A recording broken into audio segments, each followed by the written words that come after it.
Hello my dear students, class 12th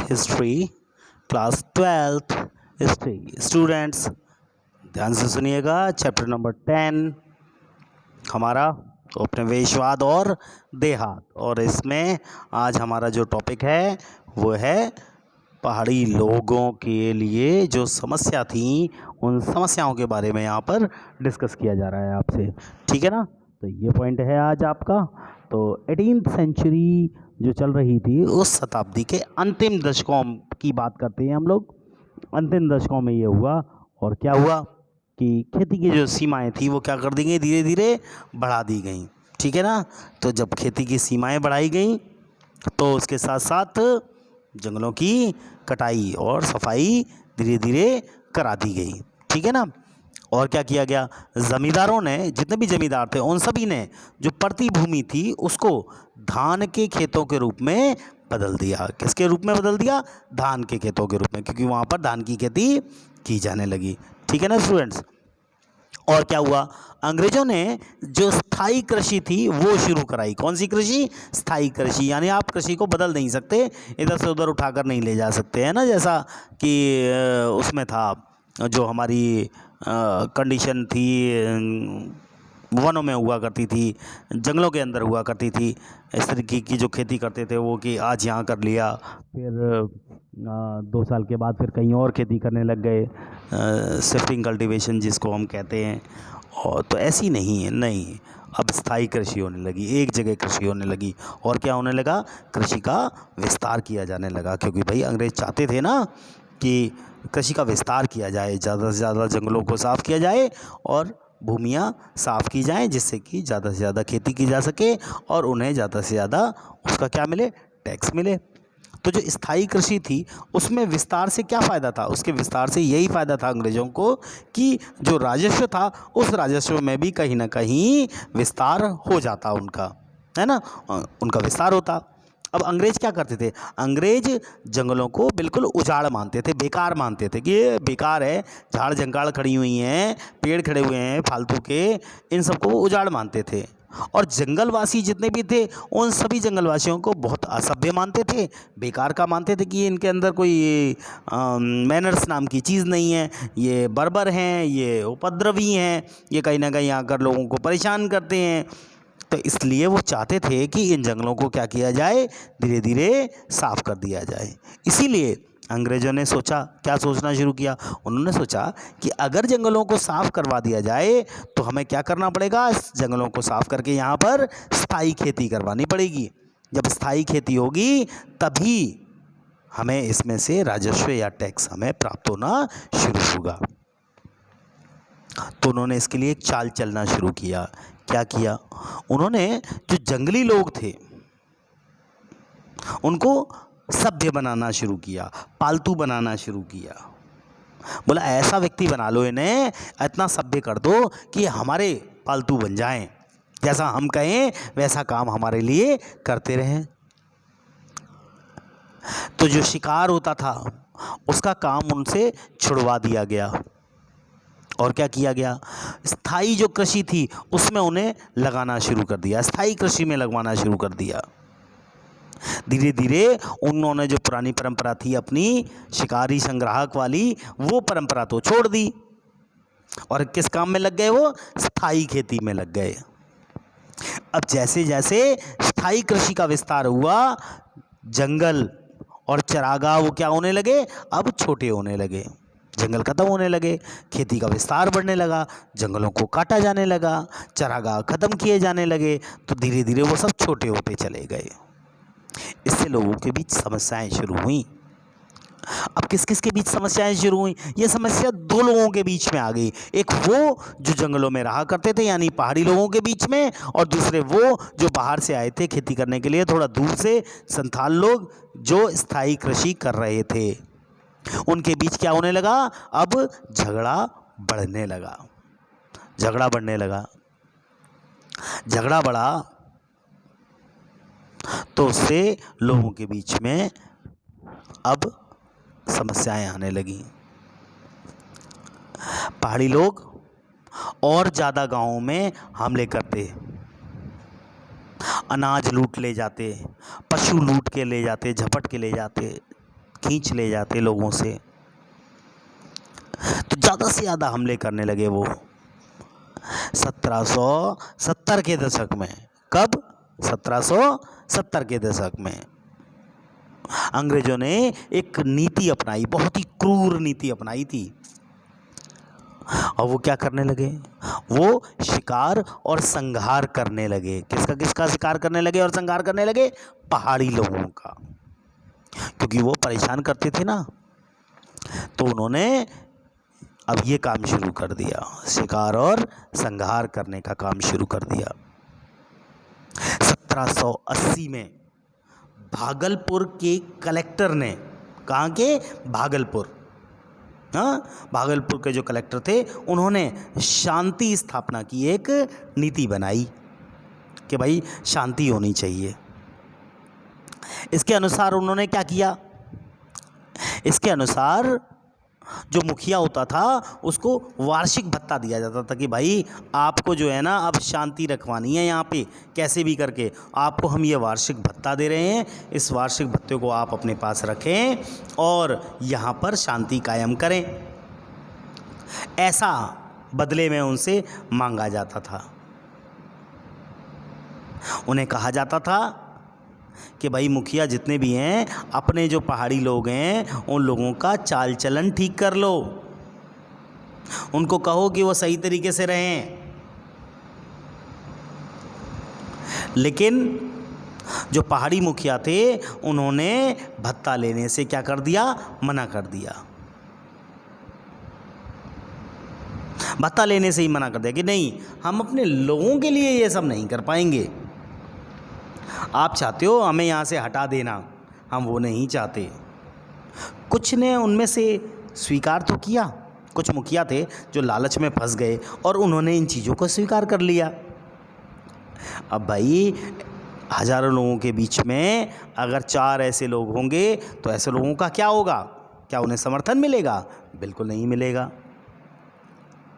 तो उनके समर्थन की तरफ कोई नहीं आया। कुछ लोगों ने, कुछ पहाड़ी मुखियाओं ने ये भत्ता स्वीकार कर लिया। तो क्या हुआ? तो समुदाय से वो अपनी सत्ता धीरे धीरे खो बैठे, उनकी सत्ता उनके हाथों से चली गई। तो ये हुआ उनके साथ, सत्ता ही उनके हाथों से चली गई। क्यों? लोगों ने मना कर दिया। अच्छा, हमें बेच कर आ रहे हो, बेच दिया हमें। तो ये चीज़ हुआ करती थी और इस तरीके से उन पहाड़ी मुखियाओं की सत्ता ही उनके हाथों से चली गई। इन्हीं दिनों एक और नया खतरा आ गया था, और वो क्या था खतरा? संथाल लोगों के आगमन का खतरा। किसका खतरा? संथाल के आगमन का। अब संथाल लोगों ने धीरे धीरे इस क्षेत्र में प्रवेश करना शुरू कर दिया। ये संथाल लोग कौन थे? नेक्स्ट हमारा जो टॉपिक है वो संथाल लोगों के बारे में ही है। 1780 के दशक में संथाल लोग बंगाल की तरफ आने लगे थे। कहाँ की तरफ आने लगे थे? बंगाल की तरफ। जमींदार जितने भी थे ना, वो लोग इनको लेकर आए इन जगहों पर। क्यों लाए? इसका एक कारण था। खेती के लिए नई जमीन बनाने के लिए, नई भूमि बनाने के लिए, खेती के लिए नई जमीन बनानी थी। और क्या करना था? खेती का विस्तार करना था। खेती का विस्तार करने के लिए और क्या करना था? जंगलों को साफ करना था। उन सब के लिए लाए जमींदार। किन्हें? संथाल लोगों को। और कैसे लाए? भाड़े पर लेकर आए, पैसे पर लेकर आए कि भाई आपको हम इसका पैसा देंगे, भाड़ा देंगे, आप हमारे साथ काम करें। ब्रिटिश अधिकारियों ने इन्हें जंगलों में बसने का मौका दिया कि भाई आप जंगलों में बस सकते हैं। क्यों? क्योंकि जितने भी ब्रिटिश लोग थे वो पहाड़ी लोगों को स्थायी रूप से बसाने में तो असफल रहे थे। भाई ब्रिटिश लोग चाहते थे ना कि पहाड़ी लोगों के जो मुखिया थे उनसे कहा कि इनका चाल चलन ठीक करो, पर उन्होंने ये सब लेने से मना कर दिया, भत्ता लेने से मना कर दिया। तो पहाड़ी लोगों को स्थायी रूप से बसाने में तो वो असफल रहे थे। तो उन्होंने क्या किया, उन्होंने एक नई चाल चली। उन्होंने जो संथाल लोग थे उन्हें यहाँ पर रखना शुरू कर दिया। जितने भी संथाल लोग थे वो जंगल काटने में बिल्कुल हिचकते नहीं थे। उन्हें बिल्कुल महसूस नहीं होता था कि डर लगता हो या हिचकिचाहट महसूस होती हो, ऐसा बिल्कुल नहीं था। भूमि को पूरी ताकत लगाकर जोता जाता था और वो जोतते थे, हल का प्रयोग करते थे। संथाल जो थे उनको जमीन देकर राजमहल की जो पहाड़ियाँ थीं उन पहाड़ियों की तलहटी में बसने का मौका दिया गया। संथालों को जमीन देकर, कहाँ, राजमहल की पहाड़ियों की तलहटी में, तलहटी माने नीचे का इलाका, ऐसी जगह पर उन्हें बसने का मौका दे दिया गया। 1832 तक, 1832 तक, 1832 तक आते आते वो कहता है कि ज़मीन के काफ़ी बड़े इलाके को, यानी बहुत बड़ा इलाका हो गया, उस बड़े इलाके को दामिन ई कोह के रूप में सीमांकित कर दिया गया। किसके रूप में सीमांकित कर दिया गया? दामिन ई कोह के रूप में सीमांकित कर दिया गया। दामिन ई कोह, समझ रहे हैं आप? इस तरह उन्हें करके दे दिया गया, सीमांकित कर दी गई। सीमांकित का मतलब सीमा का अंकन करना, कि यहाँ से यहाँ तक जो सीमा है वो किसकी है? दामिन ई कोह के रूप में है। और इसे किसकी ज़मीन घोषित कर दिया गया? इसे संथालों की भूमि घोषित कर दिया गया कि ये किसकी ज़मीन है? ये संथालों की ज़मीन है। संथालों को इन इलाकों में रहना, हल से खेती करना और स्थायी किसान बनना था। तो उन्होंने ये कार्य शुरू भी कर दिया। उन्होंने इन इलाकों में रहना शुरू कर दिया, हल से खेती करना शुरू कर दिया और स्थायी किसान बन के रह गए। स्थायी किसान, एक जगह टिक कर रहने वाले लोग, ऐसे किसान बन गए। नेक्स्ट हमारा टॉपिक है इसी में अनुदान पत्र। अनुदान पत्र। अब ये अनुदान पत्र क्या था? ये अनुदान पत्र एक ऐसी चीज़ है, बोलता है कि इसमें एक शर्त दी गई थी, और वो शर्त क्या थी? कि जो भूमि है उस भूमि के 10वें भाग को साफ करके, कितना? भूमि के कौन सा भाग? 10वां भाग, उसको साफ करके 10 वर्षों के भीतर जोतना था। कितने समय में? 10 वर्षों के भीतर। तो ये शर्त दी गई, भूमि के 10वें भाग को साफ करके 10 वर्षों के भीतर जोतना था। पूरे क्षेत्र का नक्शा तैयार किया गया। पूरे क्षेत्र का नक्शा तैयार किया गया, नक्शा बनाया गया, खंबे गाड़ दिए गए, जमीन सीमांकित कर दी गई। यहाँ से ये खंबा, यहाँ तक हमारी ज़मीनें हैं। खंबे गाड़ गाड़ कर उनकी ज़मीनों को सीमांकित कर दिया गया। यहीं से शुरू हुआ किसका? पहाड़ी और संथालों की दुनिया एकदम अलग हो गई। पहाड़ी अलग हो गए, संथाल अलग हो गए, उनकी दुनिया बिल्कुल अलग हो गई। यहाँ से आपकी ज़मीन और यहाँ से हमारी ज़मीन। तो दामिन ई कोह के बाद जो संथाल थे उनकी संख्या जो थी अब वो क्या होने लगी? तेज़ी से बढ़ने लगी, बहुत तेज़ी से बढ़ने लगी उनकी संख्या। संख्या तेज़ी से बढ़ने लगी। तो जब संख्या तेज़ी से बढ़ेगी तो जगह भी बढ़ती हैं धीरे धीरे। संथालों के आने से पहाड़ियों का जीवन बुरी तरीके से प्रभावित होने लगा। उनका जीवन बुरी तरीके से प्रभावित हुआ, क्योंकि जिन जगहों पर पहाड़ी पहले रहा करते थे, अपनी चीज़ें इकट्ठी किया करते थे, जिन जंगलों को वो अपना मानते थे, अब वो जंगल भी उनके अपने नहीं रह गए थे। पहाड़ी लोगों को पहाड़ियों के भीतर की ओर जाना पड़ रहा था, भीतर की तरफ, और अंदर धकेल दिए गए, बेचारे परेशान कर दिए गए, अंदर होते चले जा रहे थे। वो जगह, जो जगह कैसी थी, बिल्कुल चट्टानी थी या फिर बिल्कुल बंजर इलाका था, वो बंजर ज़मीनें थी, उन जगहों की तरफ उन्हें धकेल दिया गया। उपजाऊ जो भूमि थी वो तो अब किसका हिस्सा बन गई थी? दामिनी कोव का हिस्सा बन गई थी। अच्छी ज़मीनें तो दामिनी कोव के पास आ गई, और बुरी ज़मीनें कहाँ चली गई? पहाड़ियों के पास, वो अंदर की तरफ। संथाल अपनी जो खाना बदोश ज़िंदगी थी उसको छोड़कर स्थायी रूप से अब बसने लग गए। संथालों ने जो उनकी ज़िंदगी थी, जैसी भी इधर से उधर घूमने फिरने वाली, उसको उन्होंने बिल्कुल छोड़ दिया, त्याग दिया, ख़त्म कर दिया, और स्थायी रूप से एक जगह रहने लगे। वाणिज्यिक फसलों की खेती करने लगे। वाणिज्यिक फसलें जिनसे पैसा अर्न होता है, गन्ना, कॉफ़ी, रबड़, सब वाणिज्यिक फसलें हैं। ऐसी फसलों की खेती की जाने लगी। व्यापारियों और साहूकारों से लेन देन करने लगे, उनसे सामान खरीदने बेचने लगे। ये कार्य उन्होंने शुरू कर दिया, लेकिन उन्हें क्या पता था कि उन्हें आने वाले समय में इसकी बहुत भारी कीमत चुकानी पड़ेगी। उन्हें नहीं पता था। अंग्रेजों ने संथालों की ज़मीन पर भारी कर लगाना शुरू कर दिया, भारी कर, टैक्स लगा दिया, बहुत हैवी टैक्स। अब संथालों को समझ में आया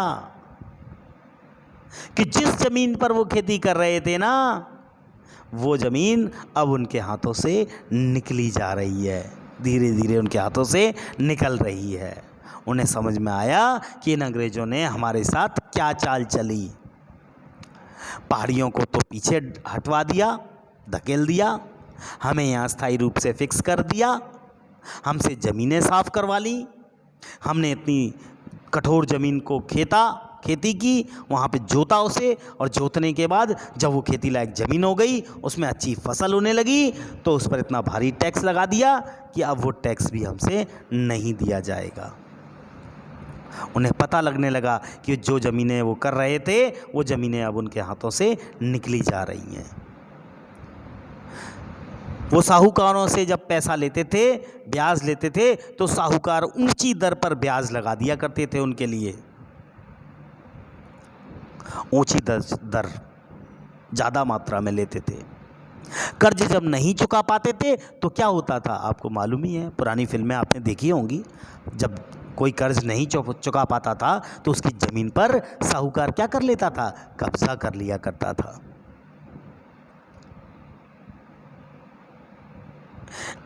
ऐसी चीज़ों के लिए बड़ी परेशानी होने लगी इन लोगों को। 2 बीघा ज़मीन,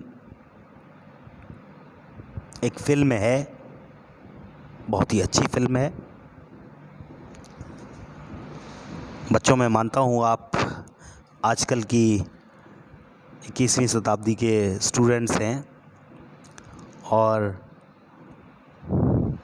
20वीं शताब्दी की फ़िल्म अगर कोई मैं आपको कहूँगा देखने के लिए, तो शायद आप उसे देखना पसंद नहीं करेंगे।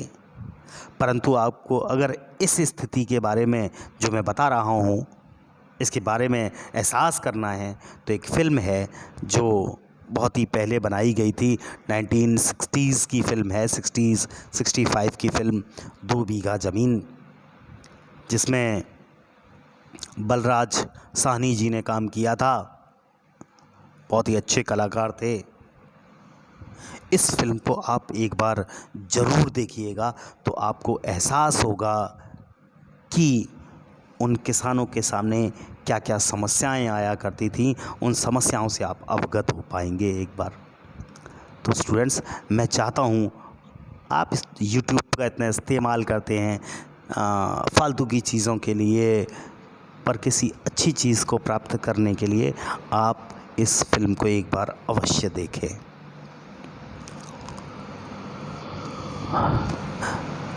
1850 का दशक आया, एहसास हुआ उन्हें कि अब उनकी ज़मीनें उनसे छिन जाएंगी।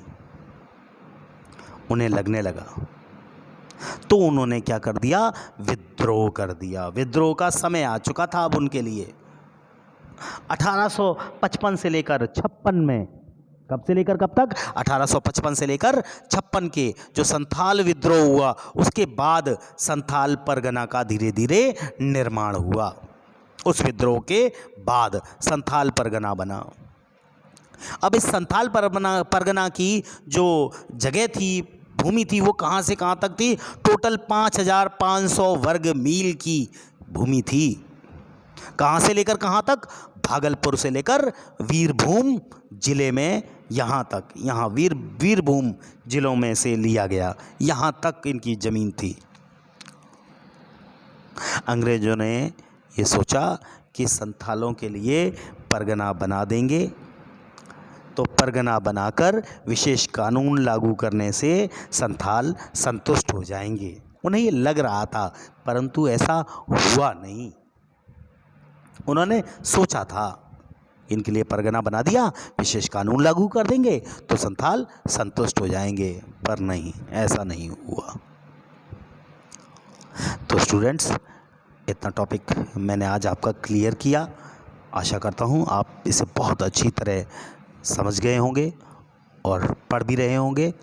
तो इन चीज़ों को दोबारा से एक बार रिवाइज ज़रूर कीजिएगा। So guys, thank you everyone.